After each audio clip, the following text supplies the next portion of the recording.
It's round 4. We're in the California sunshine, and there's a state native on the pole position. Dixon and Rossi. Dixon tucks in behind him straight away. Power gets ahead of Newgarden at the jump, and here comes the yellow and red DHL Honda of Ryan Hunter-Reay. But look at the front, wheel to wheel. Dixon's trying to take the fight to Rossi, but Rossi will get the turn 1 first. Dixon backed out, found a gap, tucks in behind Rossi. Further back, Hunter-Reay side by side. It looks like with Simon Pagenaud, who struggled there coming down shoreline. Good clean start, but it was Rossi with the jump. Rossi got a nice jump, pulled out a little bit of a lead on Dixon. Dixon tucked into the draft as we look at Colton, and Pato O'Ward has gotten by him, but Dixon tried to make the move down the outside, but played it smart. Rosenquist down the inside of Marco. Problems for Spencer Pigot. Bad weekend gone worse. He started dead last, and he spun out 2 cars. Oh, so we got a wreck at the second corner here. Jack Harvey on the right in the Auto Nation Sirius XM Acura, and he's tangled with Marcus Ericsson. 3 cars in trouble on the opening lap after what was a clean start, and Jack Harvey finds himself up in the garden bed at the iconic fountain.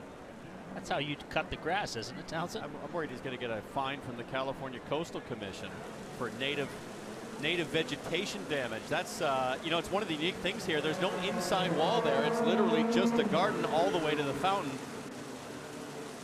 AMR safety team on the scene as quickly as possible. Definitely nose damage there, so he is run into the back of Harvey. We'll take a look at it here further back in the pack. Nose camera here. That all happened up in front. Hard to tell who did what, but looked like Harvey was rotated perhaps after contact from Ericsson.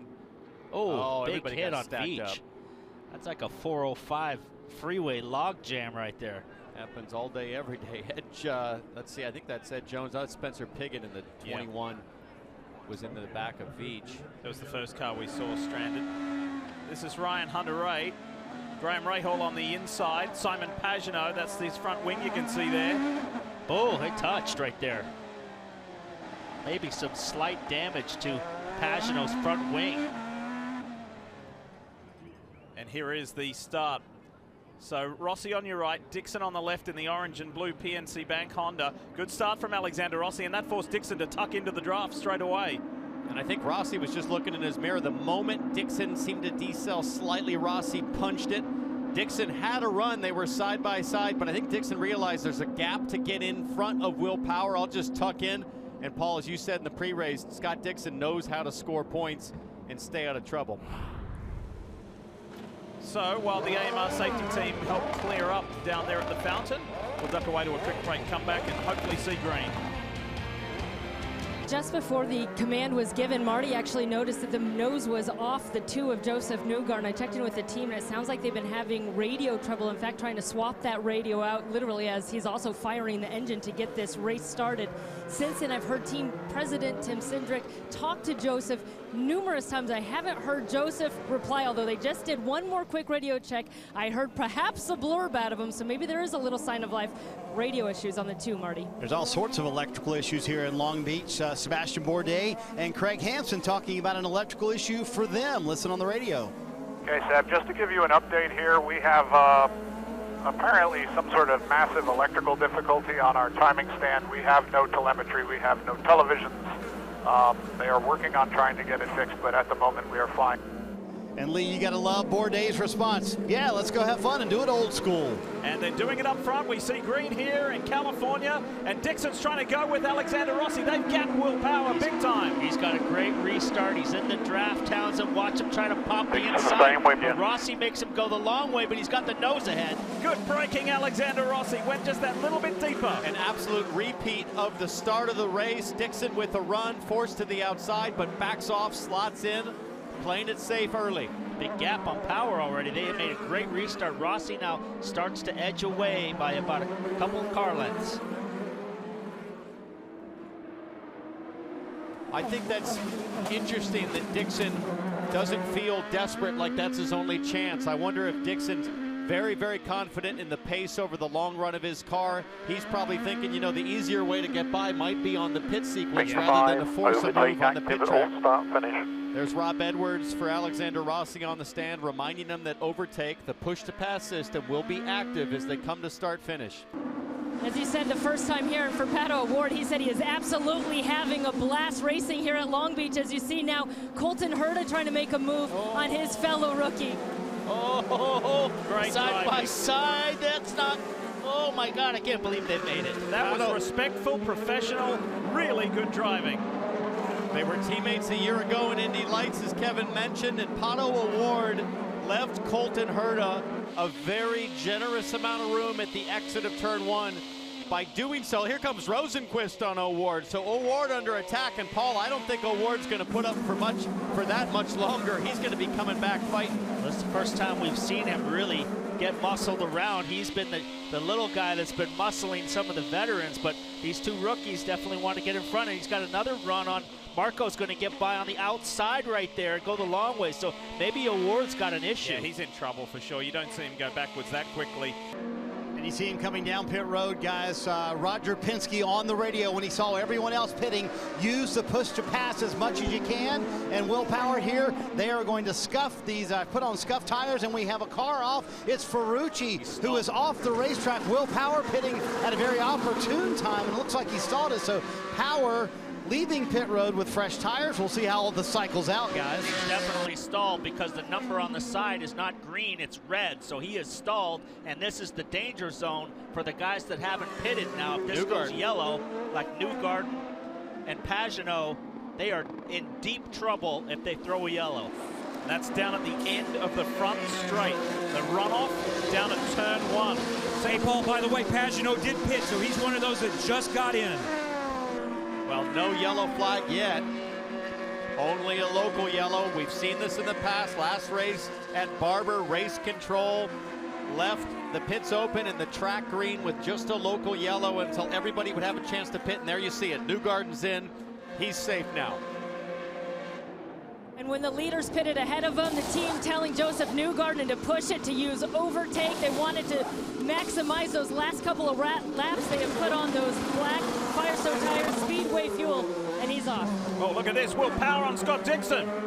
Power was a long way behind Scott Dixon prior to that pit stop. So great work from the Team Penske crew. Look at Rossi, he's way up the road now. He's gapped Dixon, and now Dixon has slipped back, but he's got the draft, Townsend. He's on the push to pass. This was not in the plans for Scott Dixon, totally focused on the battle with Rossi. Look at there goes Newgarden. What a great job on the overcut for both of the Penske cars. They took the risk of staying out with clean air for better pace, and it's paid off. Townsend slick Willie P's got a log jam of Hondas behind him. Newgarden has kind of left him up the road there. He's already gone around turn 10, so he's really kind of holding these guys up. Well, the key too is that Graham Rahal started on the black primary harder tires, is now on the softer reds on the shorter stint. He's got a big run. He had a big problem. Something happened coming out of the hairpin, like he's got a neutral. Dixon around the outside. It'll give Scott the inside run down into turn 1 if he can get alongside Will Power, which he can't at the moment. Oh, deep on the brakes. He's going down the runoff. It's over for Power. He's gone. And Power drove onto the marbles, if you saw that, in defending Scott Dixon. He went driver's right, picked up a ton of loose rubber, and when he got to the brake zone, not nearly as much grip with all the marbles still on the tires, and now he's just trying to clean up those tires. If we get a replay of that, he got a neutral coming out of the hairpin. It stalled on itself, and then Dixon had the opportunity. Power defended. Watch this. It's a little further down the road, but if we get something coming out of the hairpin, it fell on its face. And he had no choice but to go down the runoff. That's where Santino Ferrucci stalled his car. The irony is, if we see on board with Graham Rahal again, there goes Power, shoots into the overrun in turn 1. The irony is that Will Power's sports car teammate Helio Castroneves yesterday hit neutral in the hairpin while leading in the IMSA race in the prototype class. So as we focus on the rookie battle, Felix Rosenquist and Colton Herder were having a pretty good run inside the top 10. Colton's disappeared from the top 10. Kev, what's the story? Yeah, just wanted to update on what happened to him. It was a slow pit stop the last time, so that's why he lost about 4 or 5 positions. Let's look at it again. I think the hose was in front of him, so he had to wait for the hose. Changing on his first stop.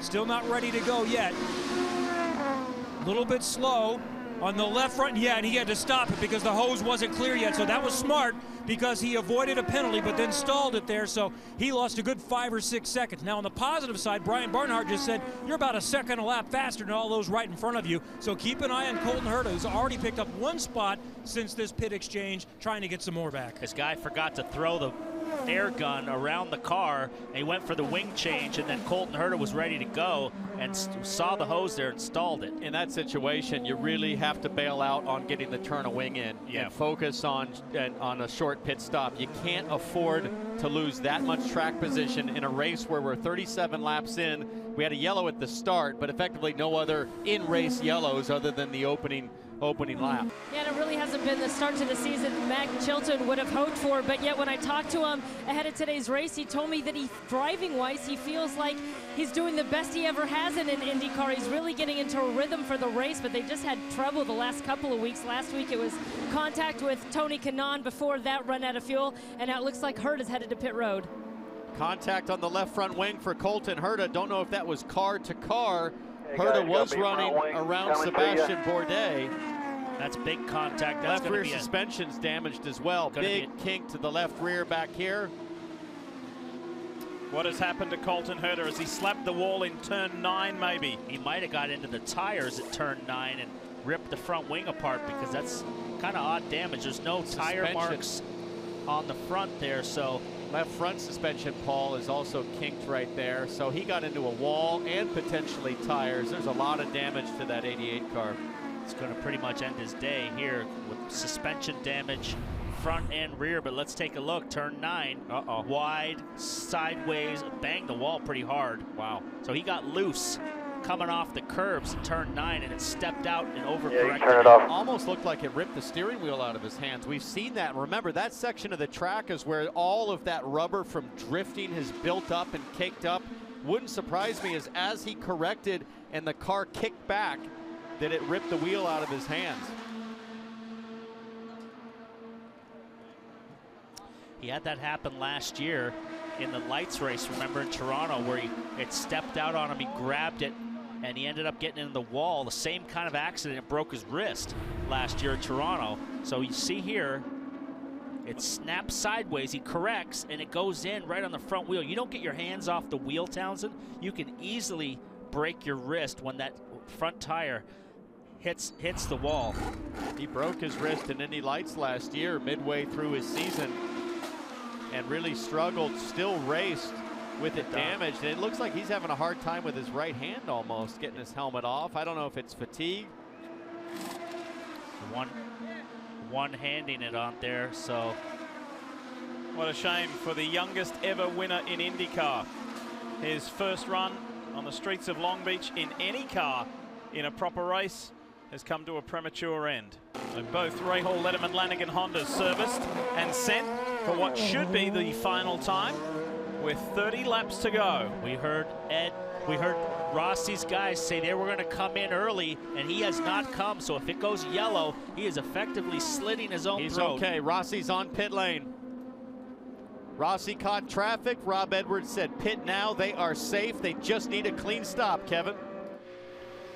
Over 11 seconds the advantage. Alexander Rossi has dominated this race. His crew looking to finish up a flawless performance today. It's the primaries this time. We'll keep an eye on Scott Dixon. Really good stop, a little traffic.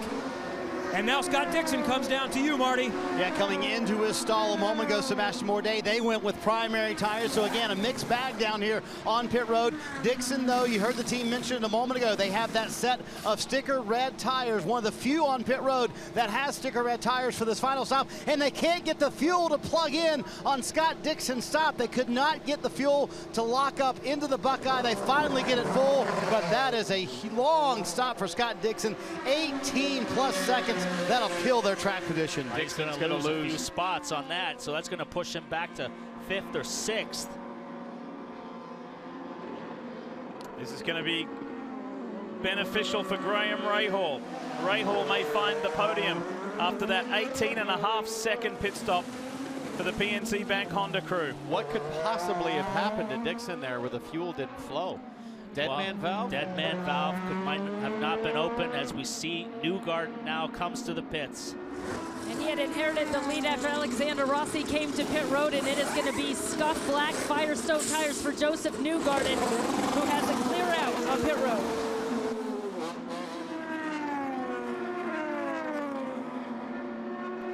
Alexander Rossi is already on the front stretch on Shoreline Drive. This is the agonizing grind all the way down. Here's Will Power. Remember the overboost issue earlier for Will Power. They were running third when that happened, dropped to 8th. They're going to put in Speedway fuel here. No problems getting that connected. They go with the primary tires. That was a quick stop for Will Power and his crew. Again, they've been pretty quick on the racetrack, but lost all that track position when they had the overboost issue. Yep, and Graham Rahal's already easily gone well by. So Alexander Rossi, Joseph Newgarden, Graham Rahal now the top 3. Dixon has slid back to 6th. Lost a couple positions on that, 3 positions on that long pit stop where it wouldn't take the fuel. And Rossi is wearing him out today.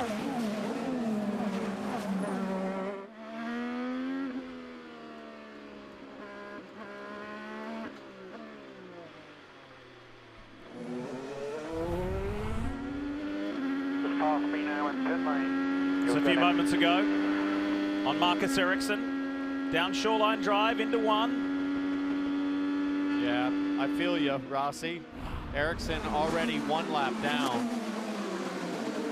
And Rossi's like, don't you ruin my perfect day. And this might happen, Eric, with Max Chilton gets out of the way. And Rossi's probably thinking, this is the last thing I need, is for a back marker to spoil. He's got some clear road now. He's got a couple lap cars between him and Newgarden, and he's lost about 3 seconds off of that lead. It's down to 9 seconds, but he's had some traffic, so that would upset his lap time. So now he's got a clear road, and he can just buckle down and get into a pace, and now Newgarden will have to deal with these lap cars. Car 27. 19, the next car in front. He'll be pitting this time. That'll give you some more space to work.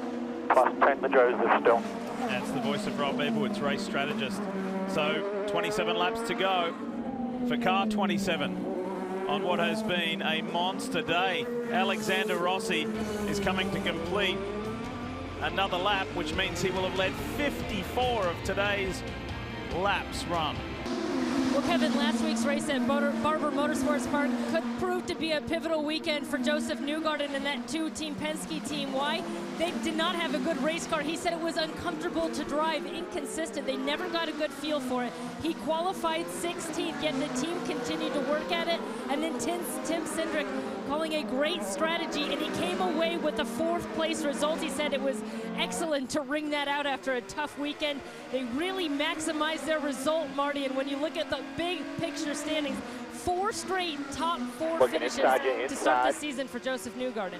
Impressive also for Graham Rahal, sitting in 3rd. I had the privilege of riding around in the parade lap with him in the back of a truck, and we were talking about what they've kind of found the last few weeks. He said, you know what, honestly, we've struggled when it's been warm this weekend. So if we run well today, and it is warm this afternoon here in Long Beach, you'll know we've really hit on something, and they have delivered. Graham has been very good on old tires, staring at a podium finish right here, and they may have hit on something that will carry them into the month of May, and we all know how important that month is.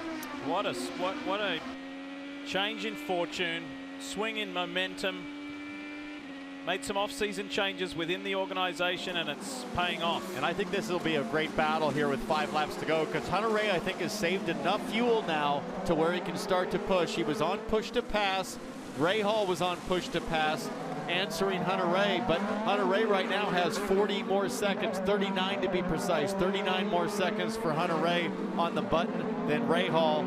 And with 4.5 laps to go, Paul, I think it's going to get pretty racy, especially with traffic coming into play. The race is right here. All that lap traffic that Rossi had, that he dispersed of about 15 laps ago, is back here with Newgarden. And he's stretched it out in the last 3 laps, another 7 seconds. He's out to almost an 18-second lead now. I said earlier in the show about Takuma Sato putting a hurting on the field last week. That wasn't necessarily a hurting. This is a hurting. Wow. This is the kind of shot in the arm that gives you such a boost of confidence. This was the race last year that started Rossi's championship run, and it all kind of fell apart in the final race on the first corner. So this is where it started last year, because he was the same kind of thing. He was aggressive, making moves, but had an accident, had this problem, that problem. He got to Long Beach, and basically the same day as today, and that's what propelled him into the championship lead through most of the season. PT, I think you're right. This is the battle that's going to be fun to watch. Graham Rahal now down to just 12 seconds of push to pass left, sitting in third. And literally every time Ryan Hunter-Reay is on to push to pass downs, and Ricardo Naud is telling him he's on it, he's off it, he's on it, he's off it. Do you want that information from the guy behind you, knowing when he's on push to pass? Yeah, you want that information, but you also want just more inventory, because right now Rahal's going to run out, and that's what Hunter-Reay needs to do. But now Hunter-Reay's under pressure from Dixon. He's going to go the long way, makes it easy. Hunter-Reay's got to save fuel and coast it down in there. So up one spot. Not sure what happened to Hunter-Reay exiting the corner, if there's an issue or if all of a sudden they've realized that they're not going to make it. Well, those tires are getting old too. He's got to do 31 laps on those tires as well. 3 to go, 6 miles left in the Acura Grand Prix of Long Beach. Unfortunately, one of the star rookies, Colton Herder, is no longer taking part in this race, and Kevin has more on that.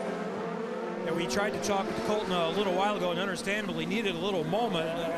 Did you have anything go on with your wrist? We were kind of looking at you getting out of the car gingerly. Are you okay? No, I was fine. I just felt terrible. The car was so quick and kind of threw it all away, and I don't know, really bad. Feel really bad for the guys, and we were looking at such a good race. You know, we were going to be able to go 4 extra laps longer than the guys in front of us. So, and then we had so much pace out on our own. You know, we had that hiccup in the pit stop, and then we closed a 6-second gap in 7 laps, 8 laps, and we were so damn quick. But yeah, another weekend with nothing to come out of it. So. You have been active here on the headset and looking at data and telemetry. What are you trying to learn here in this opportunity to kind of see what everybody else is doing during a race? Anything I can. You know, you look at the telemetry, it always hopes for next year. Maybe you can get something out of it. Understandable why Colton Herder is frustrated. He said this was his dream, running his hometown race in IndyCar at Long Beach. Fast car. Unfortunately, he couldn't capitalize today. That's a shame. That's a disappointed young man, but the disappointment is so much greater because he's so determined and so passionate. Need to show you the Speedway lap leaders. You don't need to be Einstein to work this one out. Have a look at the numbers. Rossi at 78, Newgarden at 2, Power at 2, and Sato just led 1. Well, no just free, on those pit stop rotations. No free tacos. Fire up the barbecue, Townsend. We're all having hamburgers at your place tonight. Turn on the hot tub. One to go at Long Beach. 11 corners with an almost 20-second lead. What else do you need to do? So last year, he dominated the majority of the sessions, including the Sunday warm-up. It wasn't like that this year. He kind of crept up on it throughout the practice sessions. He did lead the final practice session. However, and then qualifying was something else. Qualifying was an absolute hammer drop on the field. Big margin over the rest of them. And the question is, we got a race here. Can Graham Rahal hold off the 5-time champion and former Long Beach winner? Rahal's out of push to pass. Rahal is at 0. Stay on this, because I think we're going to have a race down to the final corner for the podium spot right here. No push to pass versus 22 seconds push to pass for Dixon. But Rahal was smart. He doesn't really need push to pass except for this back straight, which is pretty short. So if you're going to end up with 0, oh, Rahal locked his right front. Meanwhile, the checkered flag is out. The Acura Grand Prix of Long Beach. Oh, big block. Is won by Alexander Rossi, and here comes Scott Dixon. He's got one more chance at the hairpin. If he dives it down the inside and does the Robbie Gordon block pass, he's going to try. He's too far back. It's a drag race out of the hairpin. This is going to be tough. Not for a lack of trying from Scott Dixon, though. There's the finish. And Graham Rahal, will he hang on? Dixon's going to try and draft it. Graham Rahal does get third. Brilliant stuff. Joseph Newgarden had a quiet trip to second. It was action and it was tight for third. So Rossi wins comfortably by 20 seconds, and Graham Rahal will grab his first podium of the season. Hey guys, Scott Dixon not very happy with Graham Rahal, said he blocked him twice. They've asked IndyCar to review it. They said they are going to review the block that happened on the backstretch, so this may not be over for a podium for Scott Dixon, and he is adamant on the radio about it as well. Let's take a closer look. Started with Graham locking a right front right here into turn 8. Releases the brake pedal at the last second, wide of the apex. Dixon smells blood and pounces. And I'd say that Rahal started moving before Dixon popped. I think that was in anticipation of, not in reaction to. Paul, how do you call it? Well, it's the last lap, so it'll be interesting to see. I think it's a fair game. He came off the corner and went straight for the inside. Here's a good overhead, so he's already going over there. This is a great view. The question is now, does Rahal move back over to the left? Let's watch Dixon. He outbraked him anyway. Little so fade. Little fade. Little Pruitt fade on him, but he outbraked him in terms of getting into the brake zone. I think they need to give that to Graham. That looked like hard, clean racing. We'll wait to hear from race control. Ari Leindyke, Max Pappas, the stewards of the meet. And look at Dixon pulling alongside him, just displaying his frustration. You'll see the tire here lock. A little bit of smoke right there. And then immediately he starts swerving across the road. They touch too. Yeah. Front wing to back tire. But it is what it is. Look at this. The Iceman is steaming. He wants that podium. He's like, hey, I'm not pulling down on my pit box. This is important. The incident between the 15 and the 9 has been reviewed. Car 15 is called for blocking. Wow. Car 9 will finish third. Car 9 has finished third. Well, this interview with Graham Rahal is probably going to be the most exciting thing of the race. And the official is just telling Scott Dixon, you got third. A little surprised by that. I am too. We've seen a lot of that kind of action over the last couple of years, and it hasn't been called that way. It's time to put the spotlight on the man who got the largest margin of victory at Long Beach since Al Unser Jr. won over Scott Pruitt a long time ago. Alexander Rossi, Kev, back-to-back winners. That is an impressive stat. It was just this weekend we saw Sebastian Bourdais and Will Power inducted into the Long Beach Hall of Fame. I think you can already start to talk about Alexander Rossi getting set to see his image with the likes of Paul Tracy and the other legends on the streets here in Southern California. Michael Andretti is in there as well with a quick congratulations, quick well wishes from the crew. How about this? Did you think there was any way you could dominate in this kind of fashion? No, you never think that. We knew it was going to be a really hard-fought battle, but the Napa Auto Parts crew gave me such a great car, and this is the 200th win for Andretti Autosport. So what better way to do it than in that kind of fashion here in Long Beach, here in California. It's an amazing day today. It's your home state race. It's not your home race. That's Laguna Seca. But still, what is it about this place? You've led, what, almost 150 laps in the last 2 years. I don't know, man. It's just I have a great car and a great crew behind me, and couldn't do it without them. So hats off to them.